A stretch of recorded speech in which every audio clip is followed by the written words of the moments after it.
Guys, Bryce here, and we're back at it again for another video, and this time we are at Barber Motorsports Park in iRacing.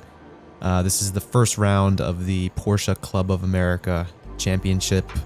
Qualified P2 behind Michael Palasek, and a really strong field of drivers. I think the gap in qualifying for like the top 5 was within a tenth.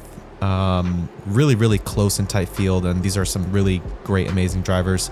Could have done a bit better in qualifying, but just couldn't find that last, half a tenth that I needed.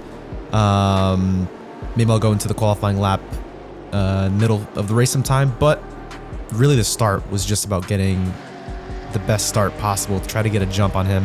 The race is an hour long, so a bit of strategy involved. Once I saw the green, got a pretty decent start, pretty decent getaway, much better than he did, and was a bit aggressive at the start to try to get a lead, which we were able to do. This track is very unforgiving when you make a mistake.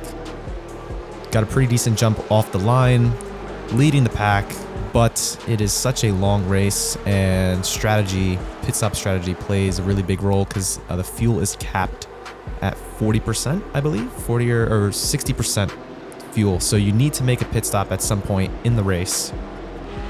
And I knew that if I got the start, it would be a long race in terms of strategy. I think there was about 34 cars in the field, 34 cars, around that number. But yes, link will be in the description for the stream itself. Yeah, back in the Porsche Cup car, one of my favorite cars on the sim. A couple days before this race, they added an update where the brakes would not lock as easily. So it took a little bit to kind of adjust and adapt to that. But yeah, started the race. I wasn't feeling the pressure on the first lap, but as the laps kept on coming and the gap was staying basically within a second the whole race, Palasek was behind me for within a second, and I could not pull away. I didn't have the pace to pull away. And to be fair, this race, my pace wasn't, I think my pace was around P5 or P6. I really didn't have the pace to stay in the lead or pull away. So the goal really was to have good track position, get a good pit stop, and just defend the best that I could. I did not have the pace to pull away. This is a very difficult track, and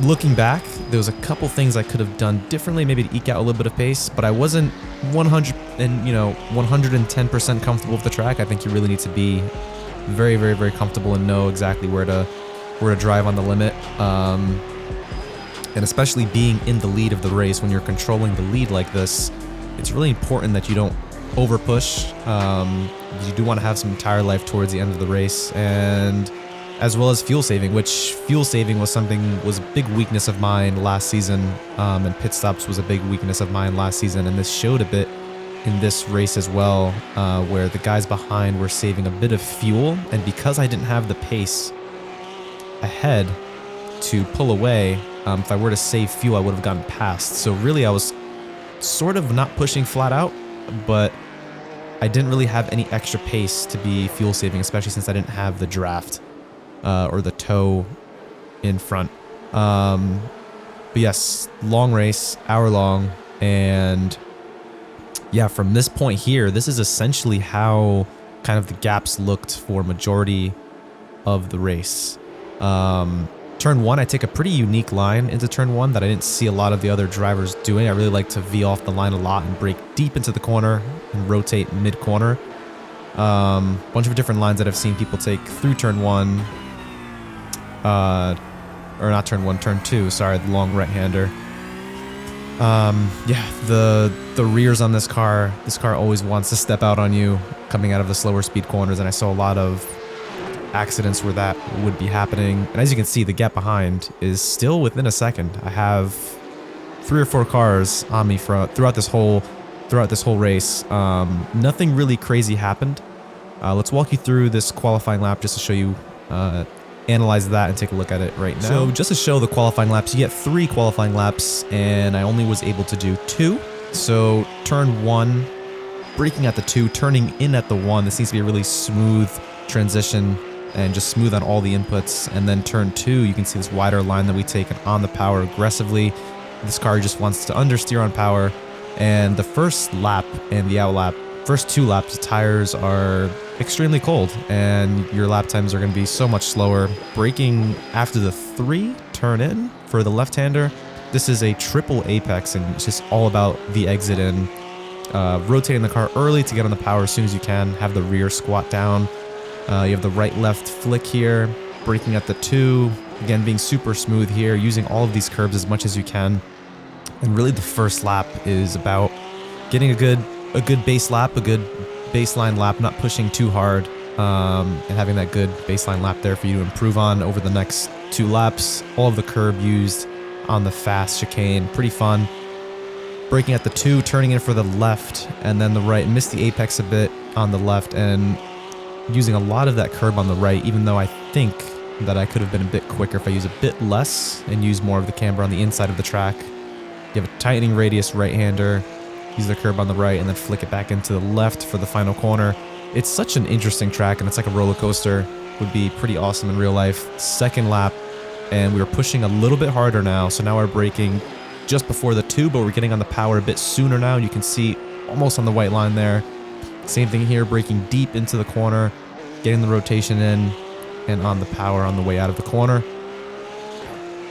You can see we're on the limit here, straighten out the hands and point it at that tower. Braking hard here for the left-hander right at the 3, using a bit more of the track on the right, carrying a bit more entry speed, and again getting on the power soon. You can see we're almost going to the right-hand side of the track. Bit of room there to get on power sooner. Right and left flick after the 2, carrying a bit more speed there and a bit more aggressive into the downhill here. Short shift to get the power down sooner. This corner I was having troubles with throughout the whole race and qualifying. Wasn't feeling fully comfortable with it. Really just have to be confident over those curbs and a bit of grass on the outside there. Fortunately, no off track. Braking after the 2 for the left, flick it into the right. Again here, this corner is so sketchy. Completely blind going over the hill. And this corner again, it's just, there's no real braking marker. It's just about feel and trying to be on the limit throughout the whole corner. And then again, this left-hander here, if you get on power too soon or turn in too early, you're going to run out wide on the grass. And this is the 3rd lap where I could have improved, but you'll see that there was any off track on this lap again. Now we're braking at the 2, get on power early. You can see a bit of grass on the right there, just how much on the limit we are. And you can see because we're carrying so much speed, we went deeper into that corner, but because I rotated the car, I was able to gain a little bit of time there. And I think this lap might have been good enough for pole if I were able to put it all together. Braking at the 3, turning again, you can just tell we're carrying a little bit more speed, getting on power sooner than last time. Little straight here for a little bit of a breather, and then you have the right and left, which is, again, it's very easy to just overdrive this. You can see a little bit more curb used there on the right, a bit of a lockup, and again, just every lap just pushing a little bit more. But again, there's also a limit where you push too much, and that's when you get off tracks. Through the chicane, pretty decent through there, and I believe here is where I made a bit of a mistake, or lost a bit of time here. Oh, a little bit greedy on the power there, through the right-hander. Trying to see where this off track was. Might have been in the last corner. Oh, I think I remember what happened. I think I ran out of fuel. Yep, I remember this now. So actually it wasn't an off track. Completely just ran out of fuel in the final stage of qualifying. So back to the race, and as you can see in the last lap of qualifying, just ran out of fuel in the last part of the lap. Thought it was an off track. I've done so many races I forgot exactly what happened, but we ran out of fuel, so that's a mistake in the fuel calculation, or using a bit too much fuel on the out lap. But it could have been a bit quicker. I know I was about a 10th faster throughout the lap, but if you don't finish the lap, can't get the lap time in the first place. Again, back to the race. This is about 10 minutes into the race, and as you can see here, the gap is still very close, and kind of just stayed in this position throughout the whole race. You can see just how much curb we're using throughout this whole lap. And again, this race is really just about strategy, and I did not have the pace to pull away, or to kind of, yeah, just make a gap, pull away, and feel comfortable. So I was in this really tight area throughout majority of the race. So we are on lap 23, and this is the stage of the race where we start to come up on some back markers, and this was a bit of a close one here, and definitely a bit of a stressful moment in the race. We have a back marker up ahead, and he was being a little bit, let's just say, not exactly willing to let me by. And I was a bit worried here because I didn't want to slow down too much and kind of lose the pace that I had. But as you can see here, we were behind him on the straight, we were flashing at him a bit, and then, yeah, we're being held up a little bit throughout this corner. I had to go on the inside, which is not ideal. Sort of make a pass. So as you can see, we got to make a move on the inside, and you can look behind us that gave Polisek a little bit of a kind of a chance to cut back on me, which I tried my best to defend the inside there, but now the gap is under 3/10 almost, the gap behind. So you can see that affected us a bit and put unnecessary heat into the tires and driving offline as well. There's a bit of a sketchy moment. The back markers were not so willing to move over in this race, but that was kind of a bit of a sketchy moment there. So now we are on lap 31, and there's about 15 minutes left in the race, and as you can see, we have a new driver behind us. Jesse Lyons made a move on Polisek because he made a mistake, and he had absolutely insane pace throughout this race. I'm surprised he didn't pass me going into the pits, but this was the lap where I needed to, the lap before the pit stop, and definitely the drivers behind were saving a bit of fuel, so I wasn't able to extend my stop, but as you can see, just did not have the pace to pull away, and at this point it's just about defending, and just kind of keeping the eyes ahead and not in the mirror so much, which we were able to do, but we lose it in the pit stop, which you will see very shortly. Again, this gap is basically under half a second for the whole race. You can see he just has so much more pace than I do. So yeah, now we just need to do a good in lap after this lap here. And at this point, I could feel the tires were starting to go just a little bit, starting to, you know, degrade a little bit, and definitely didn't have as much grip. And you can see behind us, Lyons goes into the pits. He tries to do the undercut, and now this is the lap where we are going to try to put in a decent out lap to go into the pits. You can just see the difference between this lap and qualifying.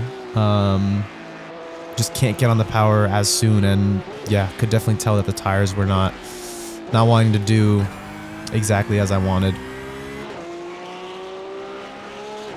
Going up the hill here, and again, I wasn't able to do as much fuel saving as I would have liked, so I wasn't able to extend my stop, and you'll see here the pit stop didn't exactly go to plan.